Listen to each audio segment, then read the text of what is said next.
vocês terem noção, esse ano até desde diligência em delegacia nós fomos fazer. A gente realmente viveram luto, realmente passaram por situações difíceis, mas elas tinham um vigor que assim não estava no nosso script. Melhorar a questão até mesmo da autoestima das idosas, né? Olá pessoal, você está mais uma vez no Muraqui TV. Muraqui TV é um programa da Fundação de Apoio Institucional Muraqui. Meu nome é Fernando Moreira, eu respondo pela direção da Muraqui. O objetivo do programa é para falar de assuntos na área de educação, ciência, tecnologia e inovação. Falamos do terceiro setor e também tratamos de projetos sociais.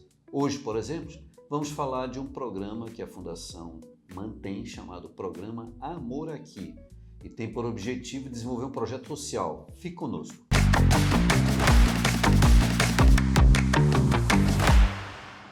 Olá pessoal, então, como de costume, hoje eu vou entrevistar dois colegas aqui maravilhosos, a Suzy e o Tanael. E eu queria que eles falassem um pouquinho quem são eles, começando pela Suzy. Olá, eu sou Suzy Leane, sou coordenadora de projetos sociais, oficialmente há 3 anos, mas já tenho uma história aí aproximadamente de 9 anos, desde participar de projetos como atendida até mesmo coordenar. Então a gente tem uma estrada, né? Tanael, e você? Bom, me chamo Tanael, Nael, né, como as usuários me chamam, e eu sou do mundo social. Eu trabalho como educador já tem algum tempo, cerca de 5 anos. Comecei trabalhando com crianças em outra instituição e hoje trabalho aqui na Muraqui com as idosas, que tem sido uma experiência incrível. Eu costumo sempre dizer que os colegas, eles são um tipo de empreendedor social, e já existe isso na literatura. A gente sempre encara o empreendedor como alguém que monta uma empresa para ganhar dinheiro. No terceiro setor, essa terminologia começou a aparecer porque muitas pessoas começaram a aparecer com empreendimentos, só que no campo social, levando bem, né? A Fundação Muraqui, há coisa de uns 4 anos, eu acho que inteirou 4 anos, né, mais ou menos, nós criamos um programa chamado Amor Aqui. É um programa social que tem por objetivo fazer o atendimento aos idosos. E eu estou aqui com 2 colegas que estão à frente desse programa. Aí eu vou perguntar assim, de um por um, o que é o programa Amor Aqui? Suzy.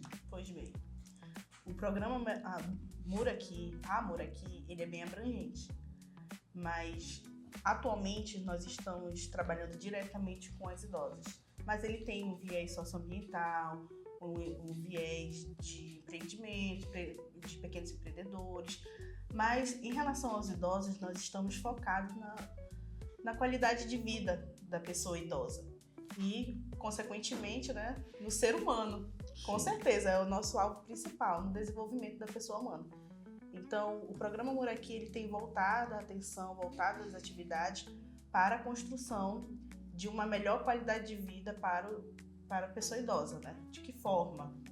Com atividades ocupacionais, com assistência psicossocial, que é muito necessária nessa fase da vida, até mesmo para as pessoas poderem se inteirar de seus direitos, poder se desenvolver também emocionalmente. Tem pessoas que chegam nesse ponto da vida cheio de questões emocionais.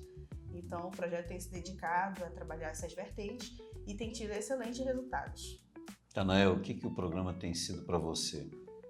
O Amor Aqui, eu vejo que tem se tornado um lugar de refúgio para as usuárias. Como a Suzy falou, em 2024 nós trabalhamos os efeitos da pandemia, né? Luto, tudo aquilo que essa bagagem emocional que elas carregam durante todos esses anos.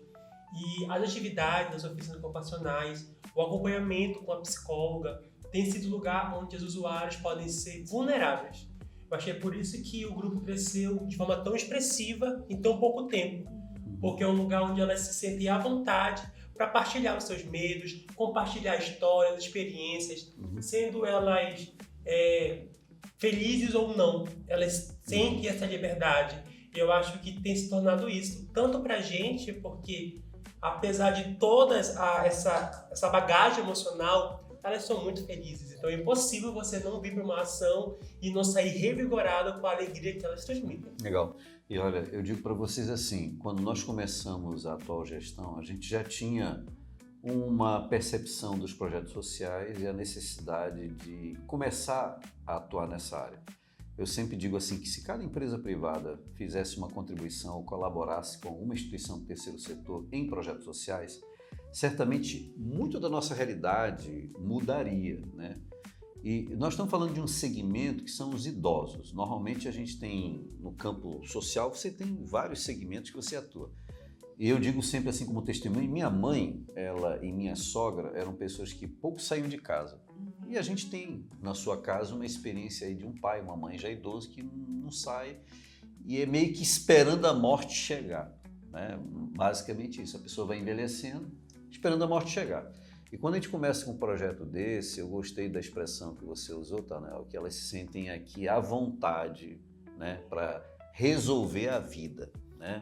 Resolver a vida e passar a régua. Eu vejo aqui elas muito alegres, nós temos a satisfação de poder proporcionar às pessoas idosas, e olha, às vezes a gente não dá valor para isso, mas eu digo sempre assim, você vai envelhecer, como todo mundo. Um dia você vai envelhecer, e se você não se cuida, você pode até ser um idoso fragilizado. E vai precisar de apoio e de ações como nós estamos fazendo aqui na Fundação Muraqui. Eu queria que vocês, vamos falar assim, o que foi o ano de 2024? Vamos dizer assim. Aí é com vocês esse bate-bola aí, quem quer começar a falar? Eu quero começar. Então vamos lá, Suzy. O que foi o ano de 2024 assim, para o programa Muraqui? De experiência, logo de cara nós já temos um desafio. Qual é esse primeiro desafio? Implementar as ações do projeto de forma concreta. Então nós tínhamos um grupo que ele tinha pessoas que frequentavam, mas ainda não era um público consolidado. Então elas vinham esporadicamente, não tinha aquela assiduidade, né? Então o nosso primeiro desafio foi fazer a busca ativa. Que é a busca ativa? A busca ativa é passar a régua em realmente todos aqueles que foram atendidos desde o início das atividades e convidá-las a tornar, a participar, a frequentar o grupo. E a partir daí a gente faz as visitas domiciliares, ligações. Ou seja, vocês vão lá em campo. Exatamente, buscar esse público. Exatamente. Né? E aí nesse primeiro contato, para elas é muito confuso, elas não sabem do que se trata, às vezes pensam que é algo de cunho político, enfim, várias situações. Né? E nesse primeiro momento, é aquela situação assim, eu estou te conhecendo, elas estão nos conhecendo e nós estamos as conhecendo. E aí, quando elas vinham para a instituição, a forma que a estratégia, a metodologia que nós estávamos usando, elas gostaram. Gostaram da liberdade, dessa liberdade que elas tinham de se abrir, do ambiente seguro, né? A ética profissional, tudo, elas viram que era real e elas gostaram. E nesse caminho, nessa adaptação, nós, como equipe, nos preparamos para atender o público, né? Com todo aquele aparato que a ciência nos traz. Mas a realidade nos trouxe coisas assim 1000 vezes melhores. Por quê? Nós tínhamos um estudo que a pandemia tinha gerado impacto na vida da terceira idade, né? Em relação ao seu cotidiano. Então, tinha pessoas que não saíam mais, tinham pessoas que ficaram doentes, que estavam enfrentando o luto. E nós achávamos que nós deveríamos encontrar pessoas assim realmente muito fragilizadas. E realmente tinham algumas que sim. Porém, a maioria não. Elas realmente viveram o luto, realmente passaram por situações difíceis, mas elas tinham um vigor que assim não estava no nosso script. E aí o que aconteceu? Essa situação de fortalecer as que estavam fragilizadas foi uma etapa muito rápida. Então a gente não teve muitos momentos assim de melancolia, de a pessoa querer ficar naquele sofrimento. Rápido elas se adaptaram, rápido se animaram, se engajaram. E as que vieram depois foi da mesma forma, né? Então, quando eu digo que foi muito surpreendente, foi por isso, porque ao mesmo tempo que nós sabíamos que existia esse problema, que era um impacto negativo da pandemia, nós fomos surpreendidos pelo grau, assim, pelo nível... Pela resposta rápida. Pelo nível delas e de quanto elas se energizaram umas com as outras. Esse convívio, vamos dizer assim, esse vínculo afetivo delas no grupo é um vínculo de amizade social que fortaleceu muito uma a outra. Então elas pegaram o gancho e aí elas vão para onde convidam elas. Então elas têm agora atividade no CRAS, tem atividade no Rosa de Charon, tem atividade aqui com a gente. Então são pessoas que estavam vivendo até certo ponto isoladamente, né, do convívio social, mas que quando começaram a ingressar nos grupos, nossa, foi assim uma alegria, trouxe uma dose de alegria. E isso impactou diretamente a família. E nós tivemos aqui uma confraternização do fim do ano, que foi uma verdadeira festa, que nós tivemos oportunidade, na verdade, de que cada uma delas trouxesse alguém da família. E foi assim um momento tão interessante, porque todas as famílias estavam super curiosas para vir logo e nos conhecer. E eles diziam, eu queria tanto saber o que elas fazem aqui. Elas gostam de Elas gostam muito daqui. Eu falei, o grupo é isso aqui, né? A gente tá reunido, a gente conversa, fala sobre a vida, fala sobre as questões emocionais, fala sobre família, fala sobre direito, fala sobre deveres. E aí a gente ficou nessa atmosfera assim, deliciosa de interação e assim, um vínculo muito fortalecido mesmo, até entre a instituição e as famílias.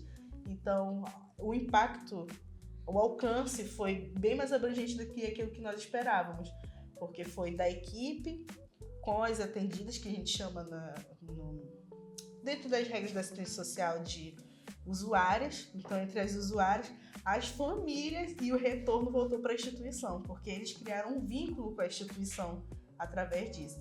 Legal. Então, é bem interessante. E até mesmo a participação, né? Porque tem dias que os filhos ou alguém traz, eles se sensibilizaram quanto a essa questão da responsabilidade da família na vida do idoso.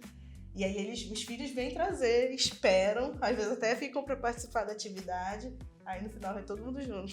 É engraçado. Eu queria comentar com vocês, assim, a Fundação Mouraquê, ela apoia a Fundação FUNAT, né, que é a Fundação Universidade Aberta da Terceira Idade. A gente queria aqui deixar registrado nossa gratidão ao Dr. Euler e toda a sua equipe, o Carlos.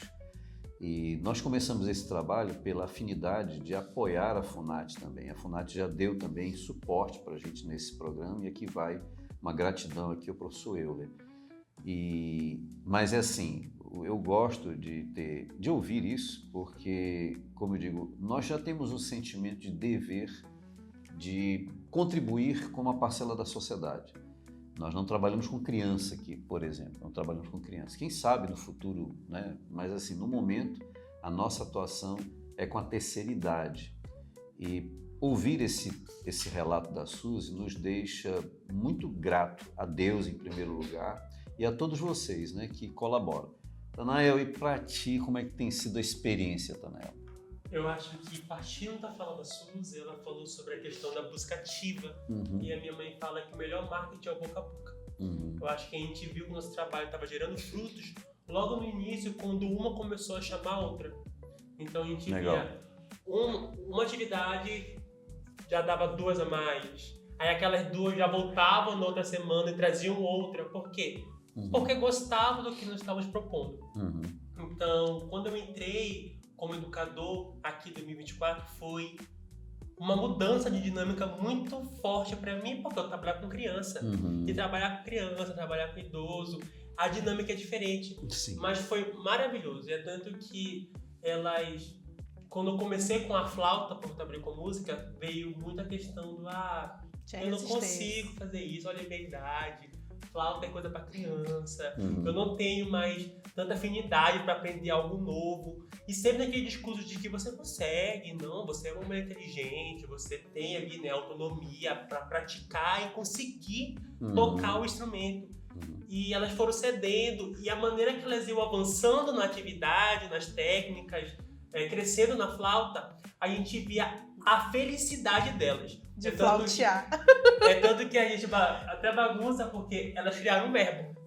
Ela falou, professor, hoje é dia de flautear. Flautear. Eu flauteio, tu flauteia. Exatamente. Hoje nós vamos flautear. Então isso pra mim foi, nossa, impactante, porque, cara, elas estão gostando. E até hoje elas cobram. Quando a gente vai flautear. E além disso, nós temos também as atividades com a psicóloga, que ela faz grupos de conversa, rodas de conversa, que também geram muito frutos. Assim, as idosas, como eu disse, se abrem e tudo isso gerou muitos retornos. E os filhos, as famílias ficaram muito curiosos para saber o que estava acontecendo. Então nós tivemos aí casos de filhos que vieram para participar da atividade. Tipo, hoje eu vim participar porque a minha mãe fala muito e eu quero saber o que acontece aqui. Tem de bom aqui. Veio, participou, brincou. E na outra semana, muitas vezes voltaram com outros idosos, entendeu? Tipo, olha, não, aqui é muito legal, venha. Bom, né? Porque é um ambiente legal. Então a gente conseguiu gerar esse lugar de troca, sabe? Porque a gente gera também muito, a gente zela muito pela autonomia do idoso em falar, de se expressar. Sim, porque muitas das vezes, né? Muitas das vezes ele não tem esse ambiente em casa de conversar, de expressar aquilo que está sentindo. E a música, ela também dá essa autonomia de se expressar. E a conversa é tanto que eu sempre digo e enfatizo nas atividades que o meu objetivo não é criar músicos. Não é criar pessoas que vão tocar plenamente, divinamente a flauta. Não é. O meu objetivo é usar a música como um instrumento, uma ferramenta de interação social. Eu quero que elas dialoguem uma com as outras, que elas criem uma comunhão. E isso tem sido alcançado. E é gratificante de ser visto. E olha só, a gente chega num ponto que não dá mais para voltar atrás e nem dá para desistir. A gente tem que continuar avançando, né? Porque a gente sente a bênção de Deus, né? Em função de tudo isso, porque as pessoas acabam sendo abençoadas.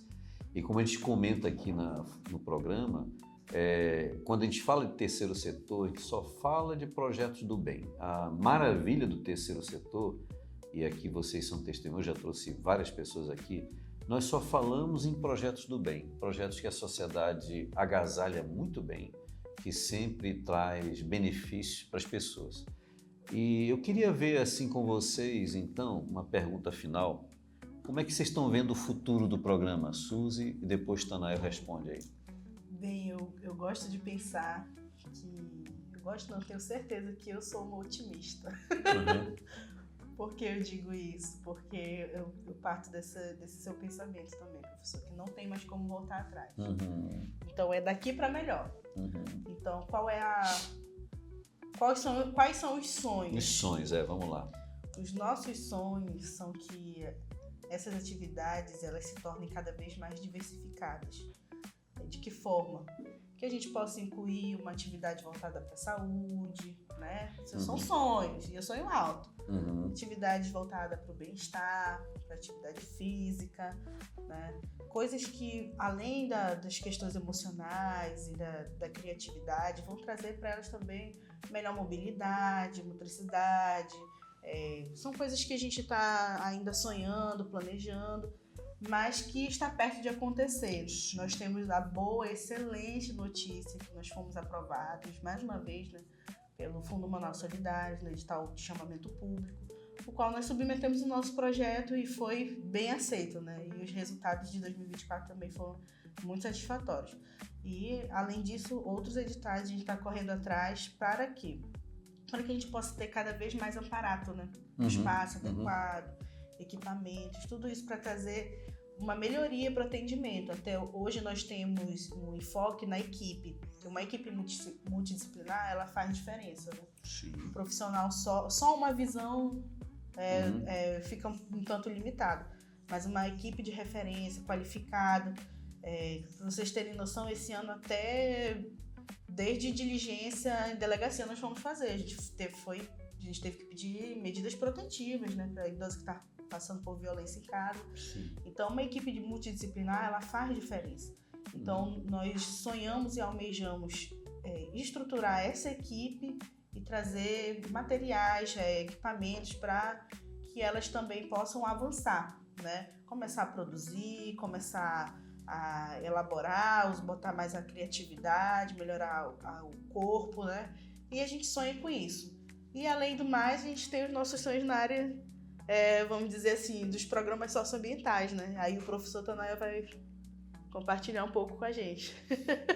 O futuro é falar de projetos de impacto, né? Exatamente. Com certeza. Sim, nós temos aí os projetos de impacto socioambientais. Mas antes eu queria ressaltar que também dos meus objetivos para os próximos passos, quero muito oferecer mais hobbies, né?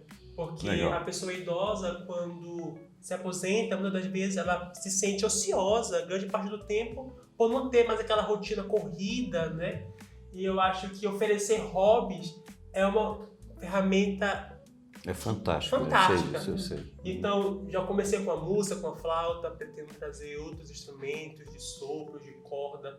Também a gente pretende diversificar a questão da costura, artesanato, que é algo que elas gostam, né? Oferecer para elas esses meios de hobby, até mesmo de complementação de renda, quem sabe. E esses momentos de conversa, a gente sabe que são terapêuticos, né?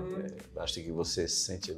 E além do mais, ao decorrer das atividades, a gente percebeu algumas problemáticas que podem ser corrigidas no futuro. Então a gente já está pensando como equipe, como resolver isso, né? Como fazer um projeto que possa melhorar a questão até mesmo da autoestima das idosas, né? Nós temos aí idosas que têm algumas dificuldades básicas com leitura, ou até mesmo com matemática. Então a gente pensa como resolver isso, que sabe, precisa de alfabetização, né, de matemática básica, para que se sintam bem consigo mesmas, e sabe? realizadas, né? Porque realizadas. É uma pendência, né, da vida toda. Exatamente. E sobre as ações de impacto socioambiental. Grande parte das usuárias, elas são ali pioneiras do bairro da União. Então, com as bagunças, quando elas chegaram, era literalmente tudo mato. Né? Então, elas sentem que elas têm que deixar um legado para esse bairro. Então, fazer atividades, ações que busquem preservar, sabe? Manter o ambiente limpo, fazer também plantios, né? Nós estamos aí com uma ideia de pegar mudas e fazer ali, quem sabe... Uma intervenção.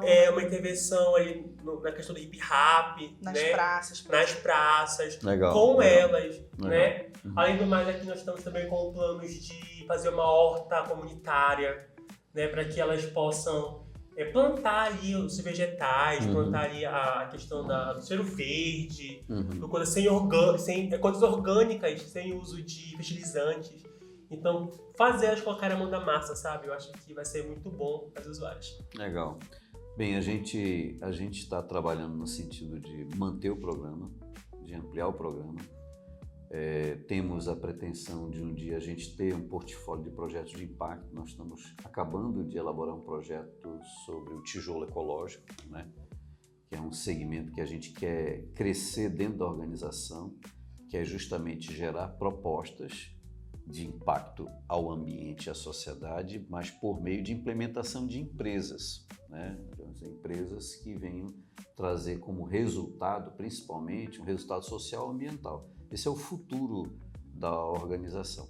Então, assim, em nome da Fundação Muraqui, a gente quer dizer assim, da nossa gratidão de ter essa equipe maravilhosa. Eu esqueci de dizer citar o nome da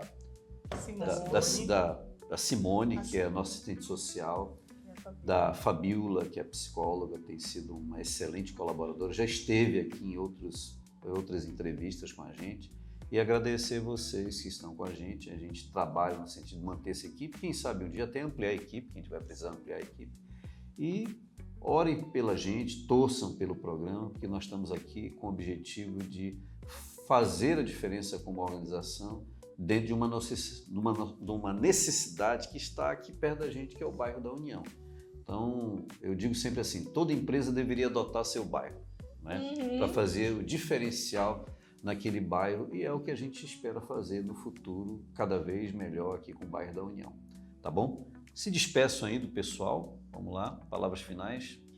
Gente, obrigada. Obrigada até mesmo por essa repercussão que tem tido nos ambientes das redes, né? Instagram, YouTube, a gente tem tido assim, bastante acessos, né? Legal. O programa ele é bem prestigiado assim, nas redes e a gente só tem a agradecer e convidar você que tiver vontade de somar conosco, colaborar de alguma forma, Você que é estudante também, quer ter uma experiência no terceiro setor, isso nós estamos de portas abertas, nós temos profissionais habilitados para monitorar os seus estágios, para supervisionar também. E nós temos essa visão e nós abraçamos esse público porque nós compreendemos a importância de que os estudantes tenham acesso ao trabalho voluntário e ao terceiro setor ainda na sua formação. Isso vai fazer muita diferença para você quando você estiver no mercado de trabalho. Legal. Faço a palavra da Suzaninha, mas também eu quero comentar que aqui mesmo no Muraqui TV nós temos alguns vídeos entrevistando algumas usuárias, algumas pessoas. Sim, assistam. E se você puder assistir para entender um pouco mais o impacto, né, que as atividades têm gerado na vida delas, vai ser muito bom. Ok. Pessoal, você que ficou até o final, e certamente se você ficou até o final porque o conteúdo lhe interessou, né? Então deixe seu like, se inscreva no canal e compartilhe para que esse conhecimento chegue até outras pessoas, tá bom? Até mais.